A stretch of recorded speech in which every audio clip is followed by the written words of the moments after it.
Ask me about my fry bread. Ask me about my fry bread. Ask me about my fry bread. All you aunties. It's the Harv N Jace show. All right. Yeah, we had some technical difficulties trying to get everyone here and ready on a Sunday morning, but we're so happy that you're here, man. Yes. All Bill. right. Let's kick off the show, my friend. How's it Yes. going, Harv? It's a good day today. It's a great day. Yes, we have an excellent guest on hand. We have an amazing guest, man. Yeah. Someone who's been in the indigenous world for a long time, the longest I can remember, Yeah. starting out even as in music. Yeah, and music is how I had remembered him. Right. And then through the television series, The Eighth Fire. And, Oh, amazing. Yeah. So, well, and why now don't you... in his great political career. That's right. So, everyone, welcome to the Harv N Jace show. We're so happy that you're joining us. Yes. We have a super special guest today, Yeah. Wab Kinew. Yes. How's it Welcome going, to the man? show. Doing good. Nice to see you guys. That's amazing. We're so happy that you're joining us. There's so much going on in the world of Indigenous people right now. We've been doing our show since like September, so we've been covering a lot of issues, eh? Yeah, we've been slowly picking up some ground, getting a lot of different guests in there, like a different spectrum of Native people. Exactly. Well, we're trying to get the Indigenous perspective out there more so because we felt like in the media, it's just all this biased information that's coming out. And people are receiving that as like gospel, and they don't get to hear our side of the story, especially with Land Back Lane, which is going on right now at Six Nations with almost like 100 and 200 days or something. Almost 200 days. Wow. Have you been keeping up with Land Back Lane? A little bit. Yeah, I've been seeing some of the coverage, mostly through social media, I would say. This landscape of Indigenous issues right now, like where do you find us? I feel like what we've been discovering is that Indigenous people are really rising and becoming very equipped, right? And overcoming. More vocal in the mainstream, I guess. Right. And like becoming like the top of their field, right? Like in business and in school and in music. And it's pretty cool to see. Would you agree with that? Yeah, I think that's definitely very accurate. Like, obviously, there's areas where we'd like to see improvement. You mentioned balanced representation in the media. For sure, that would be an area where we could improve. But overall, I think many Indigenous people, many Indigenous nations are making a lot of positive steps forward and progressing. And I think things like this, having your own platform, is part of the reason why. Because through social media, through podcasting, through, generating our own content, a lot of Indigenous people are able to get our own sides of the story out. And so I think, when I was earlier on in my career working heavily in the media, a lot of it was, I was doing a bit of social media at the time, but then I was also working with mainstream outlets. And so I was able to share a perspective from the Anishinaabe community, from other communities that I visited. But at the same time, today, I think it's even more broadened. It's more expanded from that time, like over the past 10 years. Whereas today, you guys have your show. You got Ryan McMahon doing his series on their Bay. And in that case, they're not just the voice, and you guys aren't just the voice. You're also like the executives and, the decision makers. And so I just think it's like, it's slowly a progression. And I think it benefits because at the end of the day, I think what we want and what everyone wants, whether you're Indigenous or non-Indigenous, is a more accurate view, a more honest perspective. And so I think just having that ability to tell the story, big part of it is like the Indigenous leadership. And then the other part is technology, right? Like I find Indigenous folks are pretty adept at adopting new technology. And I think a lot of these new platforms from YouTube to podcasts to social media to just the plain old internet is TikTok. It's definitely opened up a lot of different avenues to share the stories.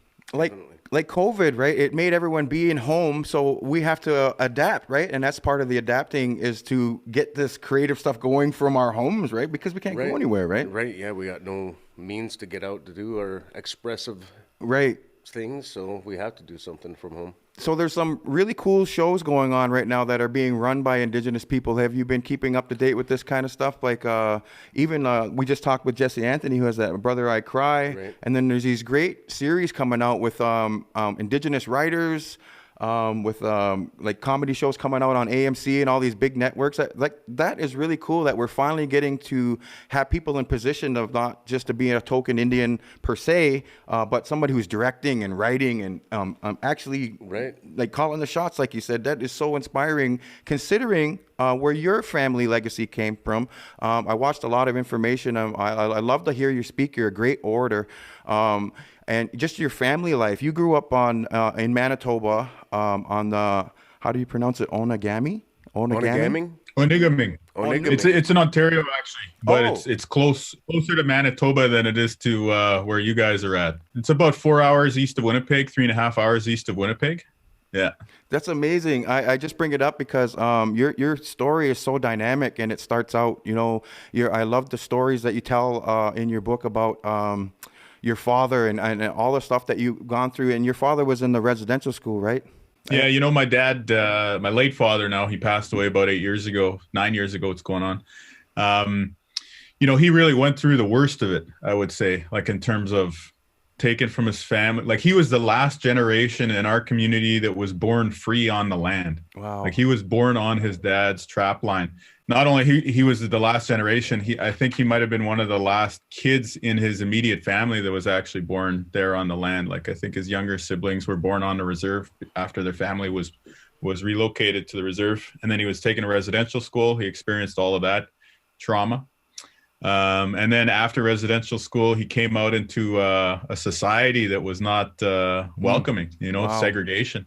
Wasn't allowed to work in most places. His family life on the reserve had been destroyed because his younger siblings were still all in residential school, and his father had passed away while he was there. So really had to make his own way. So he really worked his way up from like pretty much the most humble circumstance we could imagine in this country within recent memory. And, by the end of his life, he had an amazing journey towards reconciliation, and not just, reconciliation with the non-Indigenous community, though that was part of it. Also like reconciliation within the generations of our family. Because like growing up, I never really could relate to him. And, he's very angry and he's very like hard on us, I would say, growing up. So like I never really had much of a relationship with him when I was a kid. But then as an adult, we put that all back together. And, I can honestly say by the time he passed away, he was my best friend.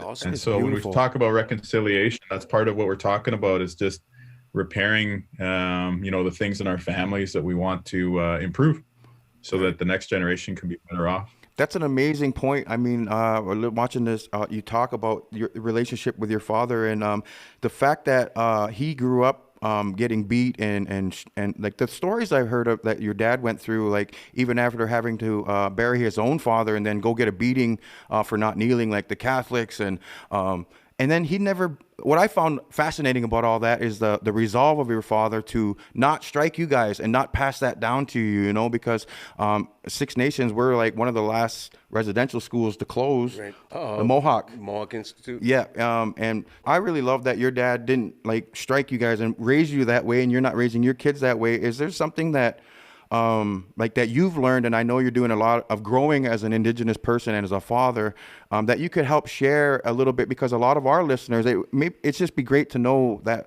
that we can overcome and we don't have to perpetuate those, Yeah, I think, obviously as Indigenous people, we're products of our environment to a certain extent. And some of those factors in our environment are those bad government policies, whether it was residential school or, the 60s scoop, child welfare, the Indian Act, other forms of discrimination, systemic racism.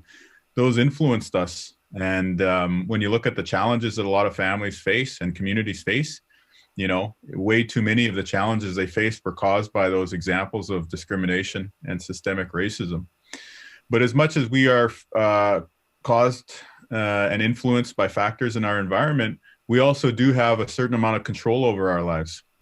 And so the thing, like, that I think about as a parent is, so obviously I don't want to continue or perpetuate the intergenerational legacy of residential schools. So like my dad made one step that you're talking about, right? Like he decided like the abuse was going to stop with him in terms of the physical abuse. Amazing. And then like it's up to me as like the next generation to try and improve it and be like, all right, in terms of raising my kids with being like less angry or mean or, you know, having that hard edge to them. Like I have to remind myself that on a day-to-day when it's not like that big epic moment where you're necessarily totally conscious of it. It's a question of like, when you go to the Tim Hortons and your kids are running around when they're really little in the store getting into trouble, are you going to make the choice to react to that in a negative way or maybe in a more healthy way? Right. You know, when something happens at school and, you know, you get the call home from school with your kids, are you just going to get mad because it's easier for you to react in anger, or are you going to try and come up with a healthier way to deal with it? And then I think that's like, how do we end the chain of intergenerational trauma? Right. But then there's also like, how do we rebuild the culture and the language? And I know a lot of Haudenosaunee people have been doing a lot of good work on language revitalization, and that's really important to us too as Anishinaabe people. So for instance, like with my kids, I always made the decision to try and speak to them in the language. And with our youngest, amazing, like I don't speak English to him at all. Like, and so that's taking it like a step beyond just, you know, not trying to harm. Now we're actually trying to rebuild and reconnect and strengthen. And so I guess one of the things that I've been thinking about lately in the past few years is I try to ask myself, let's say colonization never happened. Like, let's say all those damaging things from the Indian Act to residential schools and so on, let's say that never happened. How would I live my life right now if those things never happened? What would it look like for me as, you know, a person my age? What would it look like for me as a dad? What would it look like for me as a member of the Anishinaabe community, as an Indigenous person? And then I try and ask myself, okay, if I have an idea of what that would look like, how can I live as close to that as possible? You know? Wow. And then that helps me make decisions like, let's say, well, if colonization never happened, I'd probably still be doing the Sundance. And because I'm somebody who's had a lot of opportunity, I'd probably be trying to help other people participate in that cultural way of life. And let's say colonization never happened, I probably would be speaking to my kids in our language and raising them with our culture, while still trying to give them the opportunities of education and, you know, thinking about what they want to do with their lives when they're older. What would I do as a husband if colonization never happened? I probably have like that, you know, mentality of marriage being a sacred commitment and, you know, a cultivation of a relationship. So I know that we're not able to like totally step outside of that context that's been created, but I do think it's kind of a useful exercise to ask yourself, what would my life look like if those negative influences hadn't been there? And then maybe that's a thought that we can use to guide us towards making those decisions and those choices of how we want to live our lives. That's a great point, because what I've been recently learning, and we talked about this before, is that I didn't really realize I was a really go-getter and I worked really hard, and I didn't realize till later in life that was a result of like the trauma I was growing up, like to be the perfect person and have that perfect, you know, work really hard and accumulate things so that I didn't get into that poverty and stuff that was, did you have to deal with that kind of stuff and overcome those kinds of traits that were probably be picked up that we didn't know consciously? Well, I guess that's how you became the native Michael Bublé at a young age. Right? Yeah, man. No, I'm just joking. But I think that's an interesting question, right? Which is like how much of ambition and achievement, how much of that is coming from like the traumatic experience, as you're pointing out, and how much of it is just naturally like the way we would be, right? Wow, that's a great point. So I think the challenge for us as that generation that we are today and the next generation following, I think, is to try and like, let's take away the negative and let's just make sure that the positive stays there, because we still want to be go-getters. We still want to be achievers. We want to live our gifts that we've been given, whether it's in art or music, business, science, schooling, sports, anything, right? And you're in all those things. Yeah. we want to use those gifts though, right? Right. And so the question is, how can we do it in a healthy way, rather than in a way where maybe we're hurting others or disrespecting people along the way, including ourselves, right? And so I think that that's a challenge that we all have to grapple with. And for me, like having the support of family and community and participating in our traditional culture were like the heavy influences, along with just, you know, getting exercise and, you know, learning to eat right and to live a healthy life on a personal level too. I think that was a big part of it also. That forgiveness, I love that, because you forgave your father for the stuff that was growing up. And you battled with addictions and stuff like that too. And to overcome that, it takes so much resolve, and it takes so much like looking inside. You know, a lot of people are really scared to look inside their own heart, you know, and try to become a better person. Like it's a struggle, right? Like a lot of Indigenous people, think about it. They're struggling right now with alcohol and drugs all over this nation, and the systematic racism and the murdered and missing Indigenous women, and the police just leaving people out in the cold, and just on, and the doctors mocking the Indigenous people while they're trying to get help. And now the lockdowns with the COVID and everybody being stuck home. So yeah, like what are some thoughts about that stuff? Well, I think there's a lot of challenges, right? We all face those barriers, and especially with the lockdown and the pandemic, I think that COVID is harming people, right? Like it's harming people directly because we've lost a lot of friends and relatives and people in our communities to the illness itself, but also people are suffering on the mental health and addiction side, because I think we've all struggled, whether, you know, some of us were as deeply impacted as others. Probably other people are hurting more. We're doing it for a good reason, I would say, right? Like we don't want our elders and we don't want our community members to be vulnerable to this terrible illness. But at the same time, we got to recognize that this is a challenge that's having an impact on us. And so we're going to have to work together to support one another and find ways to make it through. And I think that is almost, in some ways, it's got some lessons for how we can just be resilient overall, because at a certain point, there are things we can control ourselves. And then on another level, there's also, all of us need help from outside, whether that's family, friends, community, from the nation, from, you know, the rest of the country, or from our Indigenous nation.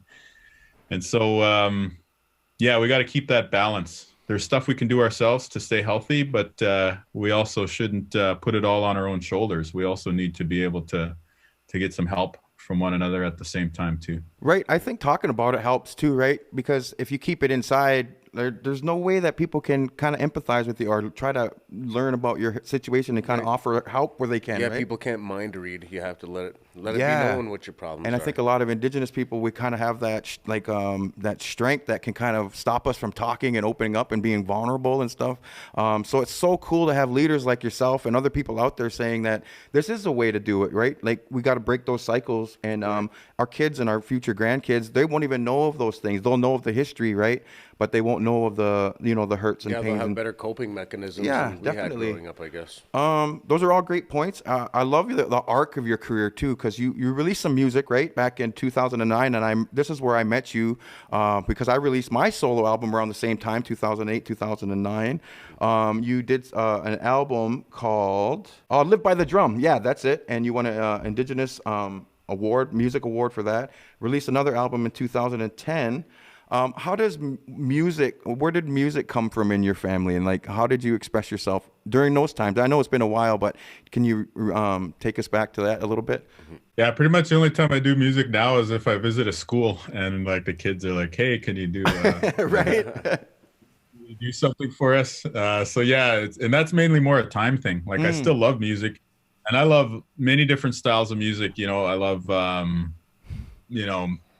hip hop was what I did, and I love country music. I like, a lot of mainstream stuff too. And I like traditional powwow music. Amazing. And I like a lot of the a cappella Indigenous artists that are out there, whether that's like North Bear or Fawn Wood or Devin Whirlwind Soldier. There's a lot of really creative Indigenous artists who are taking like the traditional styles of music, whether it's round dance singing or powwow singing, and they're adding harmonies and they're adding like really creative sounds to it. So I listen to a lot of that stuff at home. Actually, at home, we probably listen to a lot of powwow music like that from YouTube as one of our more common things that we listen to.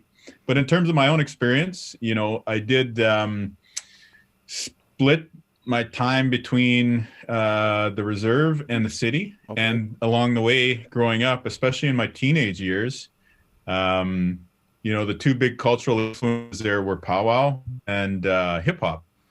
And so just, I guess, you know, I started like writing and making beats by myself as a young teenager, and then started to develop friends in that scene. And yeah, that's just what we did for fun, right? We just make some, and it was pretty humble at the beginning. We didn't have like a lot of equipment. Like some of the first ones were just playing a beat over here and like literally rapping over it and recording it over there kind of thing. Right. Yeah, I know a lot of people can relate because most people started on like a, you know. Yeah, for sure. We were True Res crew.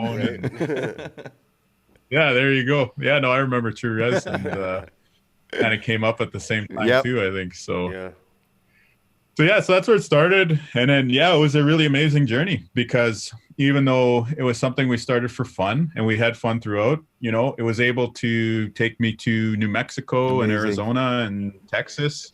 We were able to go down south. We went up north, like the Yukon, and traveled a lot. And for me, the travel was probably one of the more memorable and the people you meet, things, because the people you meet, right? You know, get like where you guys are from. I'm not really from there, and so like when we go to the Canadian Aboriginal Festival or we go to different conferences and award shows, we get to meet you guys, or we get to meet like Digging Roots. We get to meet, you know, other artists out in the community.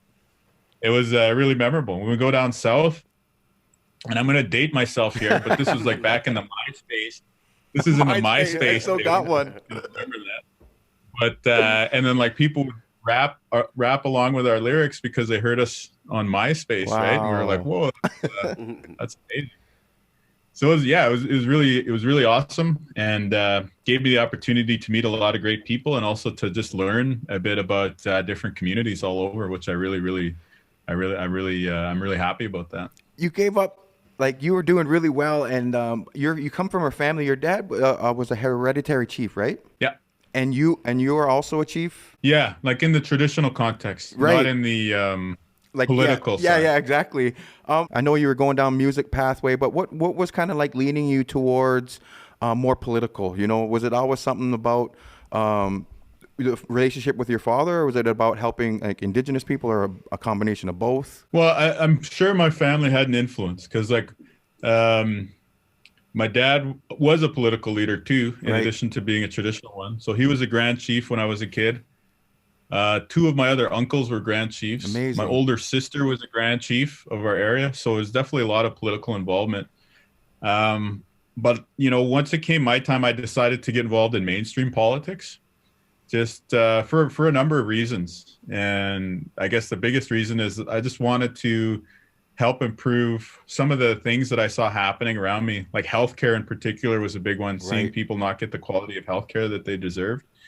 And I wanted to come in and get involved and hopefully improve that. Education, climate change, you know, those were other big factors in my decision.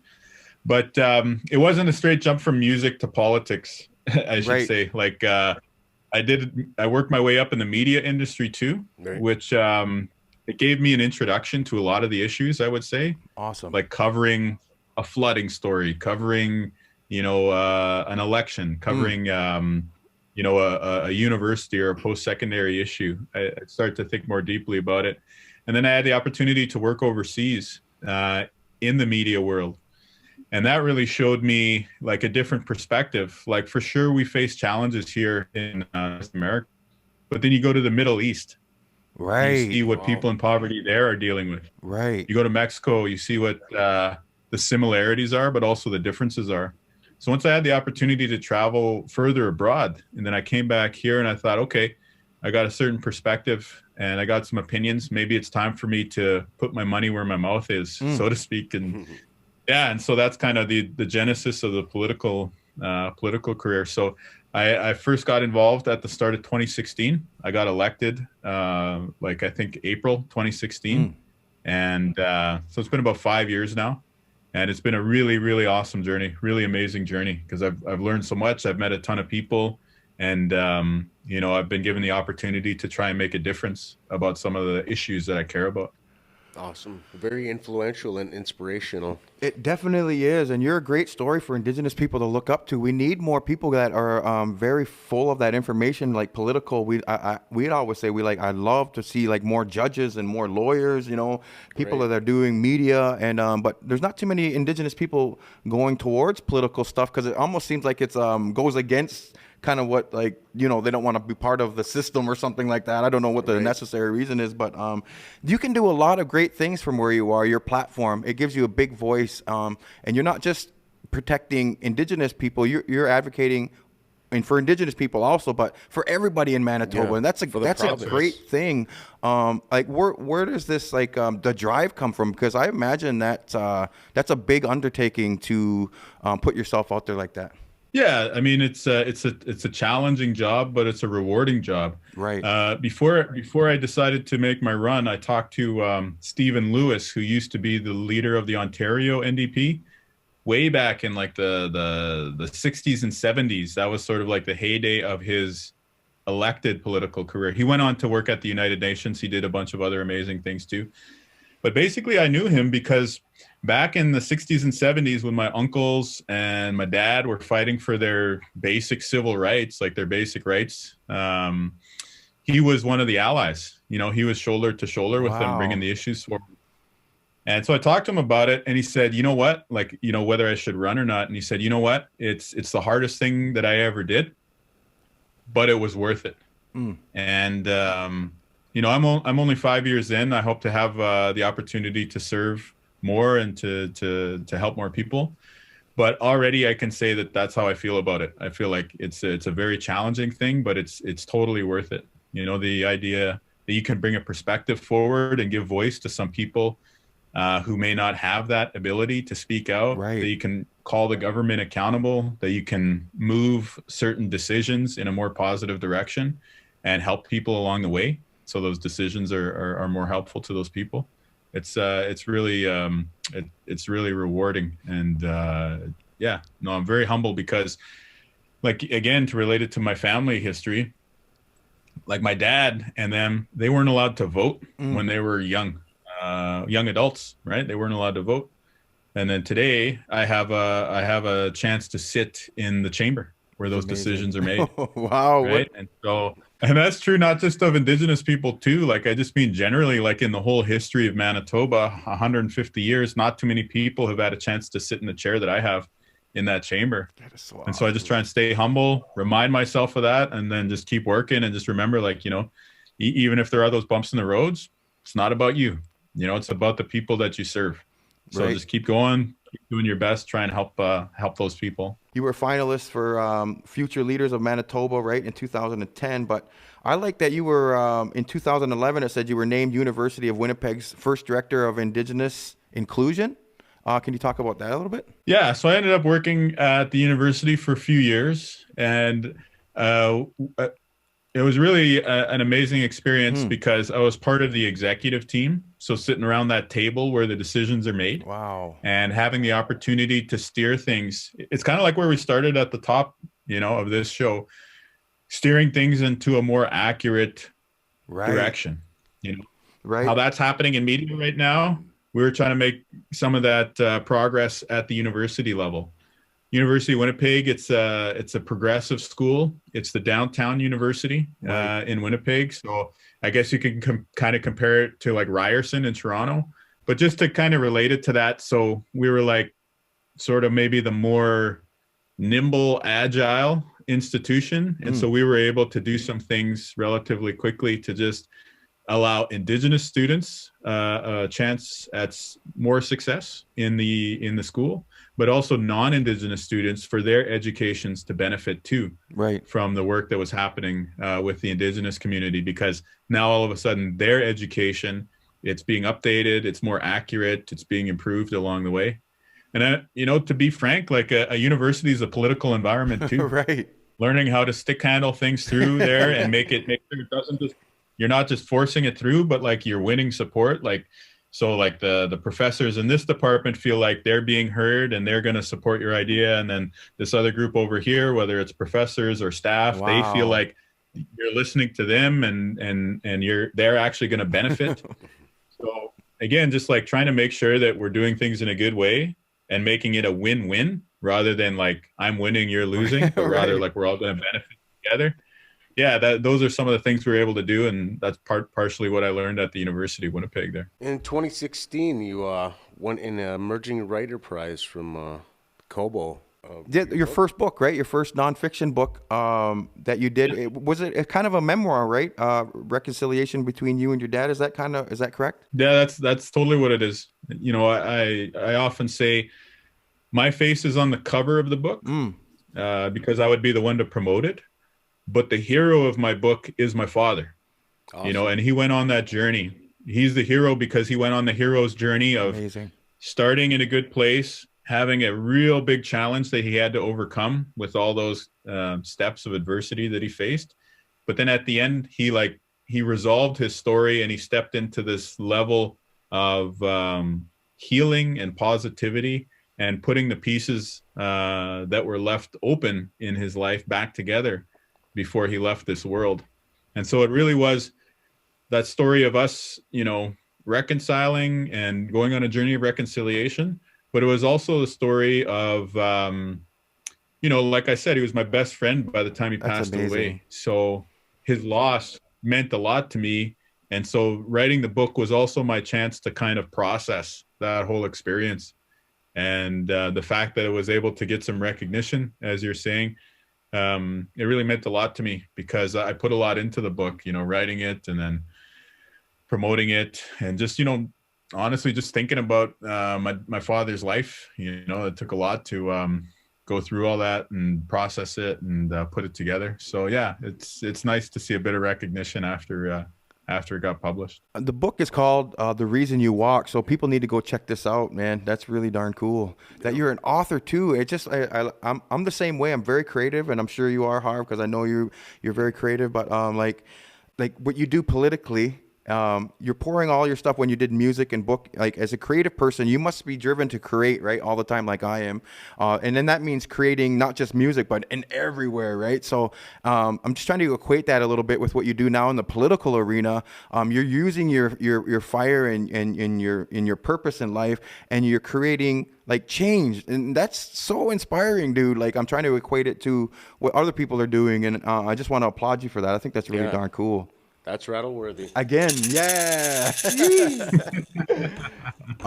yeah, The Reason You Walk. And then you did another book in 2018 called Go Show the World, a celebration of Indigenous heroes. That is so cool because that's what we try to do on the Harv N Jace show. Yes. I mean, we talked. You got a copy right here. Yes. Oh, I that's love awesome. that.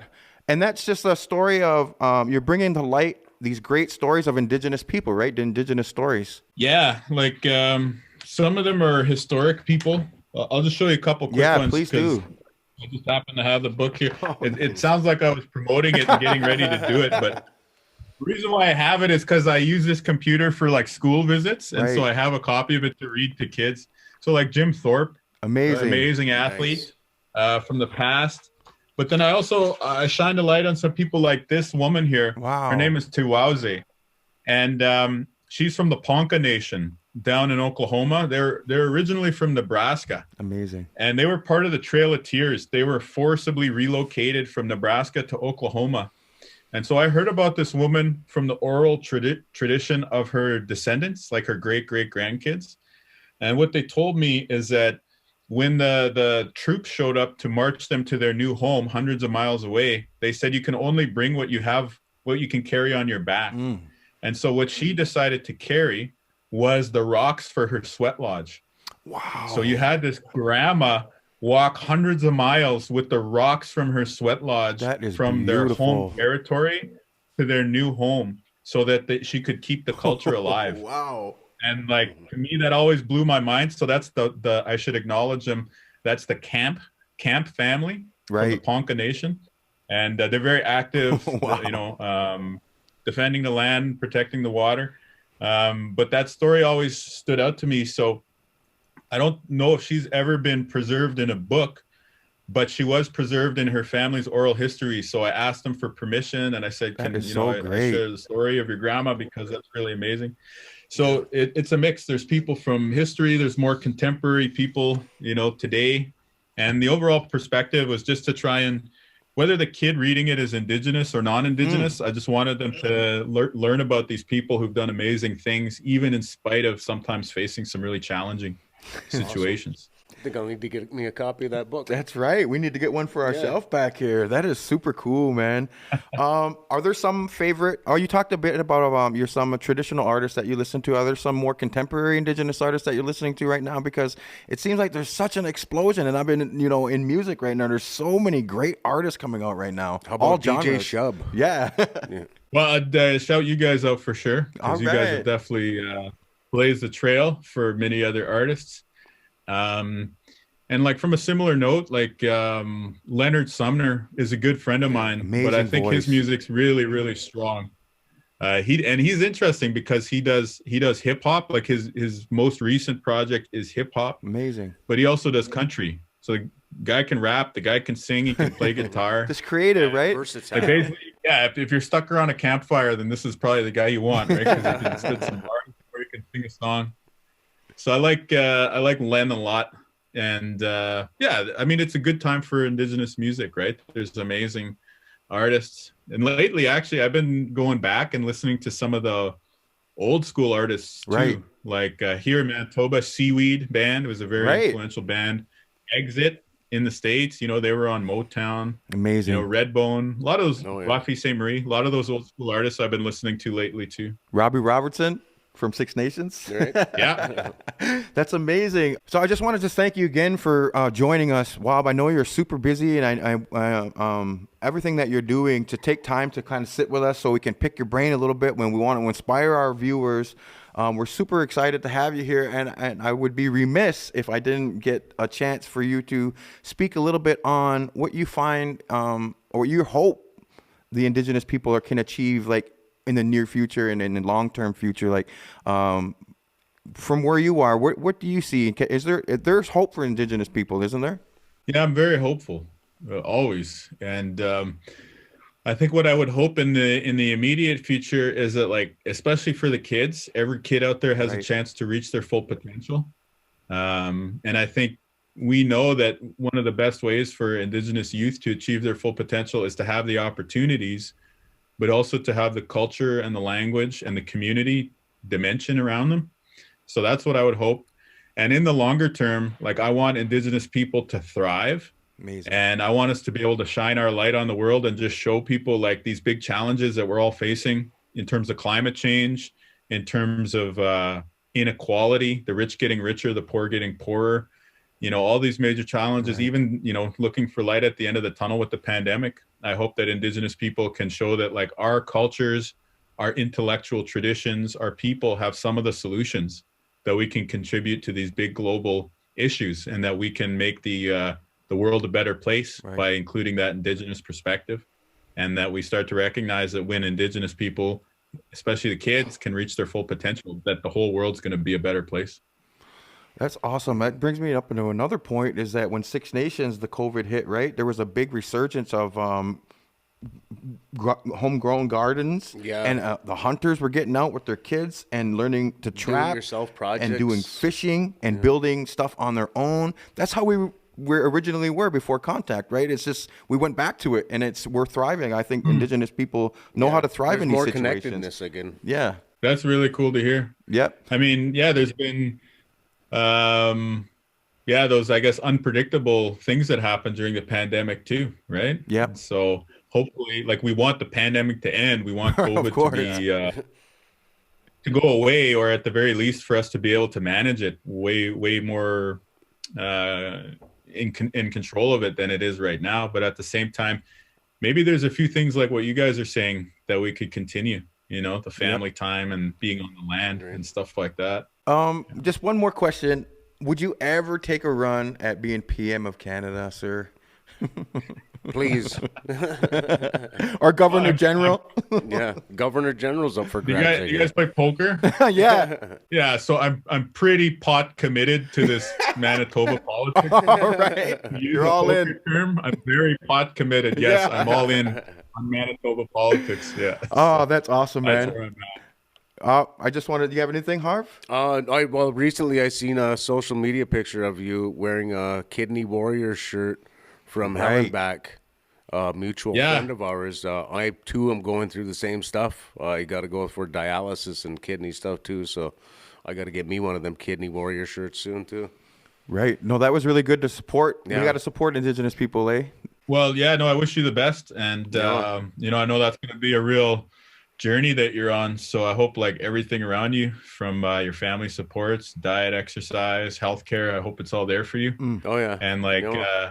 that's what we got to do. We got to have each other's backs, right? Right. So for Hellenbach, like you can look on his social media if you want to contribute to his thing. He's got a GoFundMe. He's Right. selling his hoodies. Exactly. And yeah, so I just wanted to share that message because obviously he's somebody that we came up with, Right. and so we wanted him to Res be official. healthy and thrive. right. Res official. Yeah, he did his Party. own solo stuff. Yep. Keep on moving. War Party. Yeah. Yep. You going way back to that.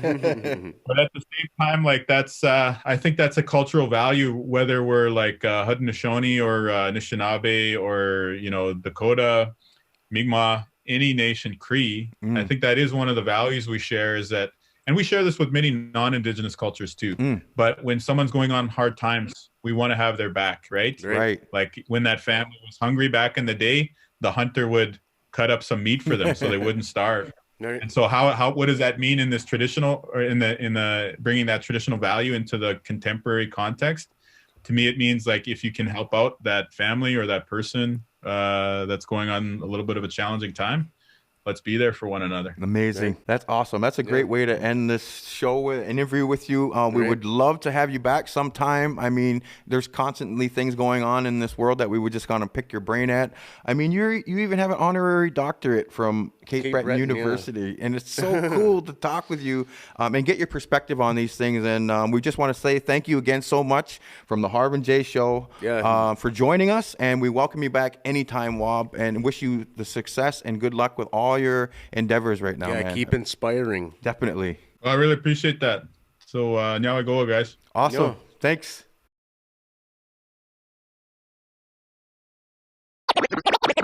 It's the Harv N Jace Show.